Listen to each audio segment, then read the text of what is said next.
Marami na rin po tayong pinagdaanan at meron na rin po kami mga kasama na namatay. Hindi namin mga kapatid, samahan namin sa trabaho, pero every time, kada mabanggit ko ang kanilang pangalan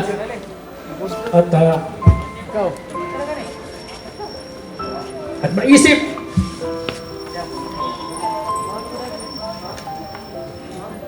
pasensya na kayo.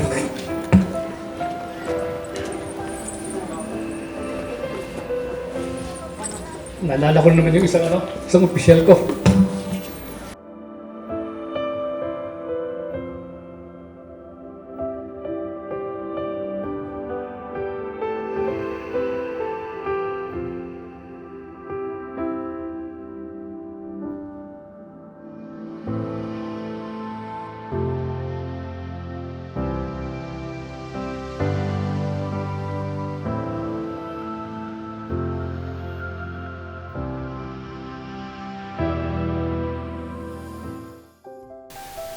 As tough and disciplined as he is, never would I imagine that he will crack his voice in public in remembrance of someone maybe not so close to him, but was dear to him.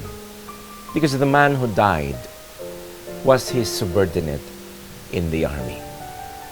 Because of that event that took place somewhere in Digos City, Davao del Sur, in commemoration of a massacre perpetrated by the New People's Army, my high regard to leaders who managed thousands of people became stronger.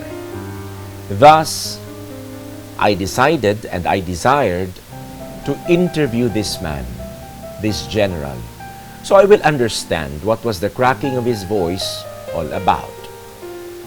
Maybe we must know something so deep from him. iDocuers. Good day to all of you. Welcome to the very first episode of The Leader.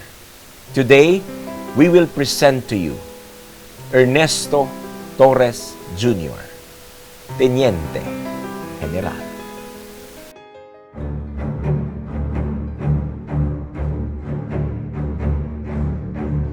Lieutenant General Ernesto Castro Torres Jr. was the 13th Commander of the 10th Infantry Division, Philippine Army garrisoned at Camp General Manuel T. Yan, Barangay Tuboran, Mawab, Davao de Oro. He is a graduate of the Philippine Military Academy Makatao class of 1989 and was born on January 26, 1967 in Quezon City. Various military trainings, both local and international, as well as his heavy exposure to extensive combat, intelligence, training, personal management, peacekeeping operations, and civil military operations, sharpened and improved his skills that eventually made him the effective and well-rounded officer that he is now. Fresh from the Philippine Military Academy, he served as a platoon leader and a personal officer in the 44th Infantry Battalion of the 1st Infantry Division in 1989. His tactical proficiency and brilliance were recognized by his alma mater when he served as an instructor and a tactical officer in Philippine Military Academy in 1995. Such opportunity enabled him to amplify his acumen and made him realize the importance of the synchronized function between intelligence, operations, and civil military operations. Kaharap ni Lieutenant General Torres ng mga panahong iyon ay ang mga kapwa niya nagtatrabaho sa gobyerno. Nandoon yung mga local chief executives, mga secretary, mga undersecretary, meron ding mga regional directors ng different national government agencies. At saka syempre yung kanyang mga subordinates. And kasi napaka-emotional ng mga panahong iyon dahil inalala yung mga napatay ng NPA sa lugar ng Rano sa Digos City. And I thought it was just a simple speech coming from him. But my attention was stolen when he started to crack his voice, when he started to cry. That's why I began asking, bakit kaya ganun yung kanyang naging attitude? Bakit kaya, General Torres, naiyak ka noong mga panahong iyon? I was referring to a certain Lieutenant Relota at that time. He was one of our platoon leaders who was assigned in Paquibato District. That time, Paquibato District is it's a battleground. No, really. Na. Pag pumasok ka doon, you can expect an encounter to happen.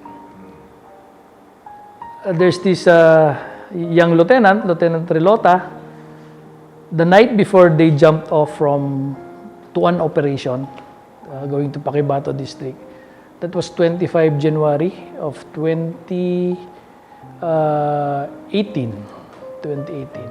the day before my birthday. That made it more significant, di ba? So pinapayuhan ko siya, hindi lang bilang kapatid, bilang anak. Kasi medyo yung gap ng age namin, she's just in his young 20s na. And he was about to get married that November. So lahat ng mga experiences ko, minomotivate ko siya, in-inspire ko siya. Mabilis lang yung serbisyo natin. Look at me, 30 years in the service na ako. No? Usayan mo. Pero dapat maging balanse ka na tao. No? Always maintain your integrity, all those sorts of things, no? Para gusto ko na he would start in his career with the right foot, no? So mag-operate ka lang dyan. Sabi ko, okay lang yan, just do your best, lead your men well, ganyan. And then not realizing that the following day he will be gone already. Kasi ang ganda ng kwentuhan namin dalawa eh. It really didn't occur to me na talagang mawawala na siya. No? So in a way, of course, being the brigade commander, as part of my job, I authorized the operation, di ba? Ganun talaga yun. There's a lot of difficult decisions that we have to make as a commander of an army unit. So, nung nangyari yun, although it is really part and parcel of our job, the danger is always there. It took a while before I explained to myself that it is what it is, no? Nangyari na yan. But every time I remember his face, no, yan. I always have that emotion about the incident. Yun naman because there's a lot of things going on for him at that time. And I think had he not died, no, in that encounter, he could have been a captain by now. Hindi ba kaya nag-alala si General Torres na the cracking of his voice would be interpreted otherwise, na instead the people will think of him as a strong leader, as a strong general, baka isipin ng mga tao na he is a weak general because he was very emotional that time? I've seen a lot of officers, very courageous officers, Valor Awardee at that. I'm referring to Sir Ariel Kirubit. Warrior talaga yan. But when he speaks sometimes to about his men dying in his arms, he cracks. Ganyan yung mga tao. Passionately attached sa ginagawa nila. That's why he's very successful, di ba? We have to be real in what we are doing. Hindi yung parang superficial lang. Naintindihan ko kay General Torres na more than being fearful of the people's interpretation towards him is his concern to be so personal sa mga tao na kasama niya sa trabaho. It is my style, no, to really get to know as much as I can every individual soldier that I lead. As much as I can afford, kasi right now we have 20,000 personnel, no, under my command, to include the CAFGUs, regular soldiers, civilian employees. So that may not be physically possible to get to know all of them, but those who are around me, and as much as I can afford, I want to have a deeper attachment and to get to know more about the people that I lead.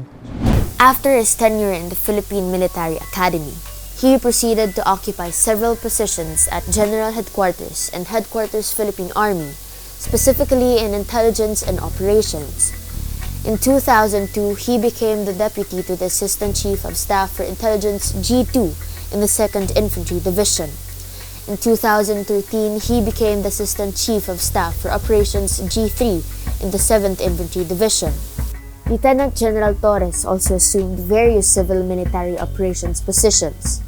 He led the Research and Special Studies branch of the Plans and Programs Division of the Office of the Deputy Chief of Staff for Civil Military Operations J7 AFP in 2000. He became the Operations Officer in East Timor in 2001 as a part of the Philippine UN contingent. He became the Chief Intelligence of the Republic of the Philippines U.S. military exercise in 2003. In 2006, he became the spokesperson of the Philippine Army as well as the Chief of the Office of the Army Chief Public Affairs. He became the Chief of the Public Affairs Office and spokesperson of the whole Armed Forces of the Philippines in 2008. He then later headed the Civil Affairs Division of the Office of the Deputy Chief of Staff for Civil Military Operations J7 AFP in 2009. Trusted for different positions is not a joke. You must have passed tedious processes, decisions, and etc.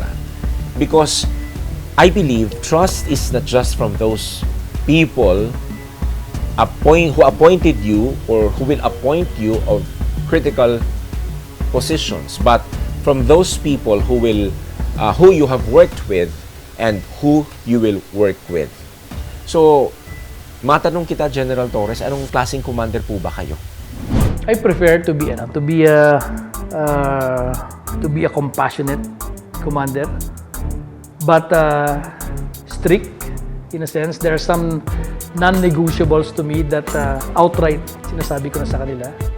You can approach me anytime, no? You can discuss with me anything, but there are some things that I cannot compromise with. One is discipline. I made that clear. The very first day of my when I was designated as a division commander, yun yung mga sinabi ko when I went around. No?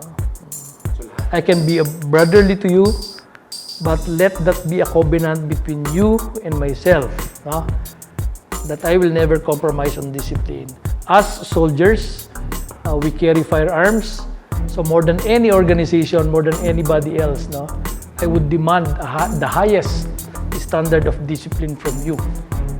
Because you have to be responsible with that authority given to you. So non-negotiable yan. And syempre, your integrity has to be intact. You have to do your best always in whatever capacity.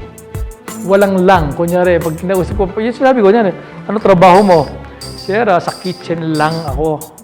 I don't want to hear that. You have to be proud with your designation no matter what it is. Dahil yan ay parte yan ng isang makina. Kahit na yung lowly spark plug, tanggalin mo yan, hindi tatakbo yan. So, I try to empower those whom I lead to have pride in what they are doing. And I think it's working. Because whenever I go around, I see that people are motivated. They smile when they meet me. Diba? And I could see, you could feel that they are really doing their best to contribute, no matter how big or small it is. Hindi nagtatago pag nakasalubong kayo. Hindi ko nararamdaman yun, JP. Hindi ko nararamdaman yun. Pero syempre, di ba, meron naman talagang pagkakataon na magalit ang isang commander, lalo na kung ang mga direktiba ay hindi nasusunod o palpak yung pagkakagawa ng direktibang iyon. So kung magagalit po ang isang General Torres, paano po kaya? Instead of scolding somebody, even to my kids, even with my kids, instead na pagalitan mo sila, I teach them what should they have done. I pointed them their errors and how to rectify those. Magmula pagkabata pa, yun yung lagi ko sinasabi, you cannot expect the wisdom of an adult in that kid. Huwag na mong sasabihin na, hindi ba sinabi ko na sa inyo to? Hindi mo ba alam ginagawa mo? 5 years old, 6 years old. Natatawa ko po yung mga magugulang na gano'n eh. So same thing, younger officers, I do not expect them to have the judgment of a more senior and experienced officer. His admirable work ethics built him a respectable reputation that qualified him to lead the 3rd Mechanized Infantry Battalion of the Light Armor Division in 2011. He later was chosen to become the executive assistant to the commanding General Philippine Army in 2014, which eventually landed him the Assistant Chief of Staff for Personal G1 position. In 2017, he headed 1003rd Infantry Brigade as the commander, which oversees the whole of Davao City and parts of Davao del Norte and Bukidnon. Among his significant accomplishments during his stint was the arrest of Bayan Muna Representative Saturo Ocampo and ACT Teachers Party List Representative Franz Castro, who were with 18 participants of National Solidarity and Fact-Finding Mission last November 29, 2018, in Talaingod, Davao del Norte.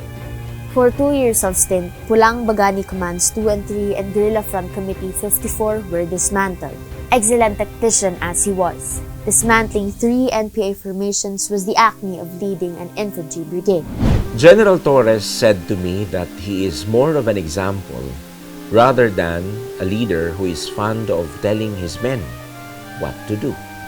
As a leader, I think you are there to inspire your men, officers, and enlisted personnel alike, no?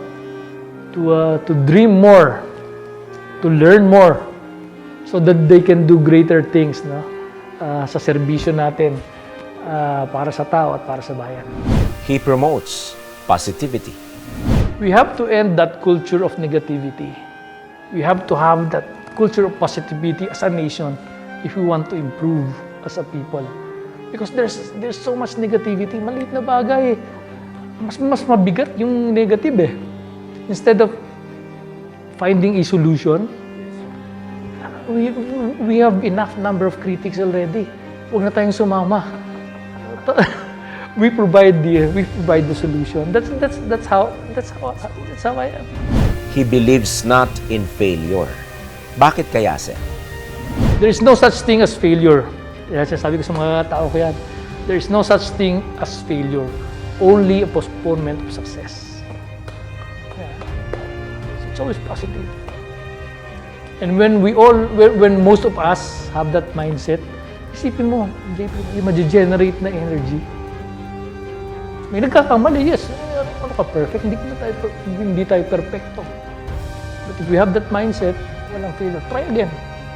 Try. Pag hindi pa rin, probably you need to find another way of doing things.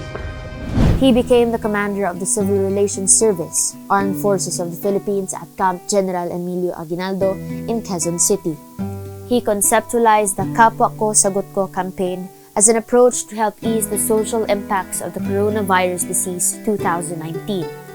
Through this campaign and other initiatives, the AFP's empathy and compassion towards our countrymen have been deeply felt all over the country. Other game-changing strategies that Lieutenant General Torres pursued were the counter-communist terrorist groups, international solidarity works, and active regional-level counter-white area operations. With all these achievements and extraordinary leadership, Lieutenant General Torres was distinguished by the Philippine Military Academy as a Cavalier Awardee for Command and Administration in 2020. Either mapapawalang sala yung kanilang mga kaso o talagang mabibigyan ng sanksyon. But there is hope, ladies and gentlemen, because we know na yung amnesty program ng ating gobyerno is already about to be implemented. Naghihintay na lang tayo.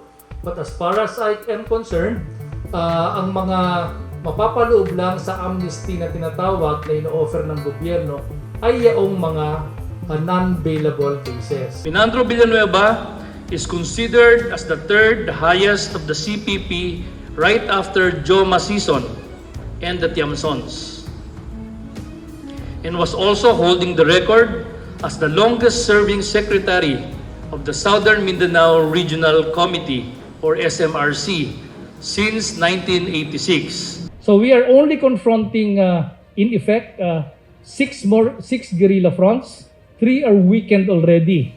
Meaning, yung pag sinasabi kasi natin ng weekend, yung membership nila parang 10 to 20 na lang. Hindi na yung kagaya ng full guerrilla front na 3 platoons, which is about 90 to 100 membership. Bakit nga ba magaling magsalita sa public si General Torres? Hindi naman siguro sa JP. Siguro, I always speak from my heart. That's very important. You don't have to remember anything. Kaya tanungin mo lang ako. I'll answer you as candid, as honest as I can. Probably that's it. No? And when it comes to more technical things naman, I read a lot. I read more than I watch. But I do watch your iDocuers. I read a lot. So any issues, alam nila almost everything that would come to me, that any issues na that probably gives me the confidence to discuss a lot of different things. And my exposure probably as because back in 2006, I was the spokesperson of the Army kay General Llano, kay General Tolentino and General Llano. Then for the AFP also, when General Llano became the Chief of Staff. And then kay Secretary Chodoro, when he was the Secretary of National Defense. During that critical time lang, yung sa Ondoy, because he wanted me. I was with the AFP at that time, but having known General Llano, Secretary Chodoro requested me to handle the public affairs of the DND at that time during Ondoy, because it was really a critical period for the OCD, which is under the Department of National Defense. And I learned a lot from these people. You know, General Llano, how he speaks. No? Ang kagalingan din daw sa pagsasalita ay nakukuha niya sa pagiging isang mapagkalingang commander sa kung sino man ang kanyang mapapasyalan. Kasi every now and then, General Torres said to me na he visits units, even the lowest form of a unit, pinupuntahan niya. At doon niya pinapakita yung kanyang concern, yung kanyang mga advice, binibigay niya sa mga commander ng mga unit na iyon. Whenever I visit a place, company commander nandoon, at least it gives me an opportunity to talk to the company commanders. Hindi lang sa division commanders, brigade commander, hindi lang sa brigade and battalion commanders, diretso dun sa area, sa battalion commander, sa company commanders, and even platoon leaders. So it gives you a different perspective naman from the battalion. Ito ibang level. And then happy sila dahil nabisita mo sila. So meron lang may sports ka na. And at the same time, meron ka pang nagagawa for the organization. Again, relationship. Pag nabisita mo yung company commander mo, or even lalo na kung platoon leader, division commander ka, it gives them some sort of it motivates them, it inspires them. Yun ang mga yan, napaka-importante. In March 2021, he assumed the position as the commander of the 10th Infantry Aguila Division.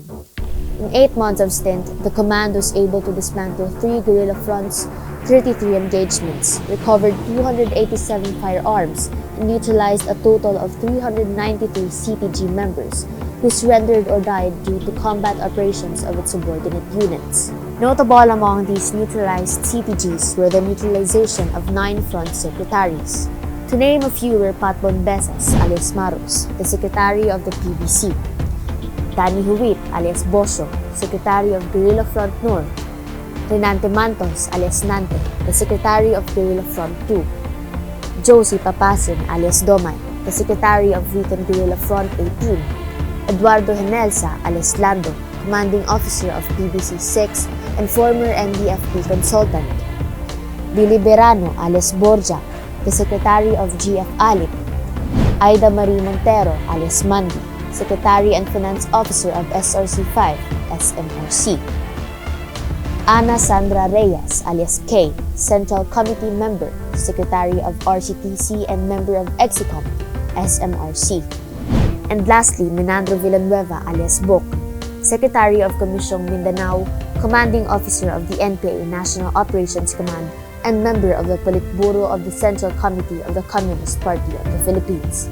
Considered also as significant accomplishments of the 10ID under the watch of Lieutenant General Torres with the surrenders of Kurt Russell alias Ugnay, the Secretary of the Weekend Guerrilla Front 3, Arian Jane Ramos alias Marikit, Secretary of Guerrilla Front 55, and Pedro Capiter Arnado, Chairman of the Kilusang Mabubukid ng Pilipinas, SMR, and its National Treasurer. These individuals are now working effectively with the AFP and the government in ending communist insurgency in the country. The total collapse of SRC5 came after the surrender of its Secretary Aida Marie Montero alias Mandy, Renato Luguban alias Jose, its Deputy Secretary, Lito Talua alias Lito, the Acting Commanding Officer, and Nico Karamat alias Marco, the political instructor along with the 8 other members of SRC5. Nakakahanga po na ang isang 55 years old na general, dahil nang siya tinanong ko tungkol sa kanyang mga natutunan sa buhay at sa pagiging isang mabuting sundalo, ang kanyang sagot po ay nakatutok sa kanyang pamilya. Marami akong natutunan in my more than 30 years in the service. Pero ang pinaka-importante doon is yung value ng pamilya. Because sometimes along the way, you experience frustrations. You get to meet people who somehow parang hindi na-meet yung expectations mo. So whenever you get frustrated, nandiyan yung family mo to comfort you. May mga experiences din tayo na parang ang taas-taas na nung narating natin. Yung family natin will always remind us to always be grounded. And sometimes, nagkakaroon din tayo ng mga personal problems natin, no?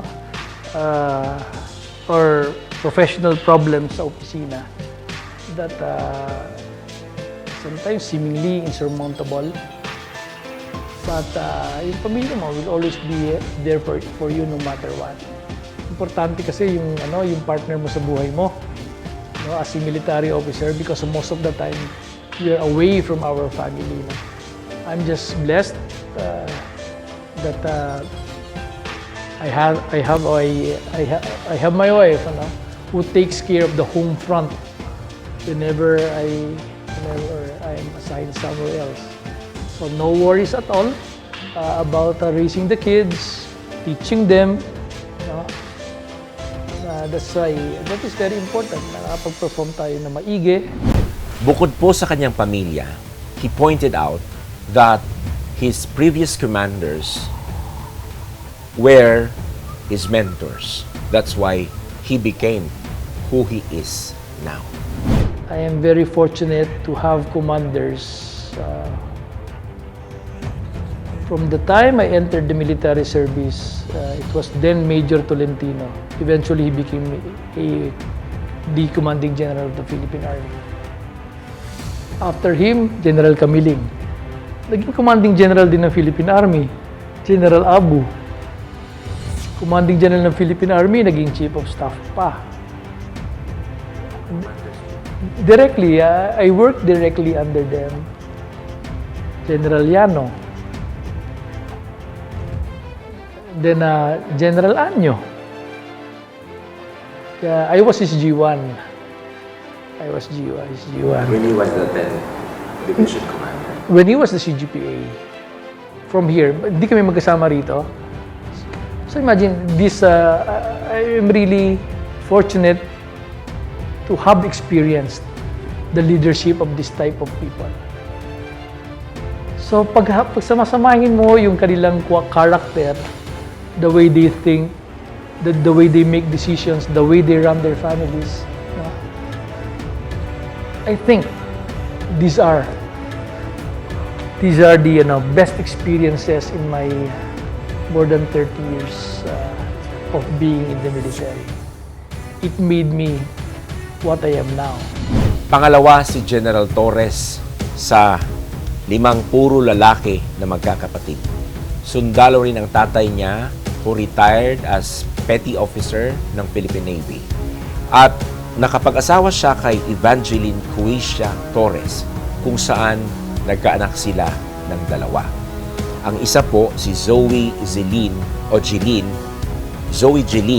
ay isang resident doctor ng Manila Doctors Hospital at si Manuel Jutiel na isang pilot. Sa aming usapan, hindi niya maiwasang mabanggit na bahagi ng kanyang tagumpay bilang tao at bilang matagumpay na sundalo ay ang kanyang mga aral na inihayag sa kanya ng mahal niyang ina. May mother values yung character ng isang tao more than material things. Siya palagi nag-aano sa amin. Do not compromise on honesty. Hindi siya yung walang kupitan ng mga tuition fee. Do not engage in that. Do not be tempted on these things. Constant reminder yan. Huwag ka nang abuso ng tao. Every decision that we will make will be vital. So important that a single mistake may cause the failure of the organization and the destruction of our dreams. Diligence will be our guiding principle. We must consider that at this stage, not only our career is at stake, but also our very lives and that of our men. After 25 years, politics may be a very influential factor in our career. We must always think that we are military professionals and not politicians. Many cavaliers lose their track because they allow politics to rule over their head. Knowledge of politics is enough. To politicize our military career is a mortal sin. There is no room for politicking in the profession that we are in. And after 30 years, as we retire to pave the way for young bloods, we could stand tall and proudly say that we have fulfilled our promise to our alma mater. Our dream has now transformed into a reality. Let generations see our country free. I will then salute each and every member of the class where I belong. The Makatao class of 1989, and happily lay in my rest.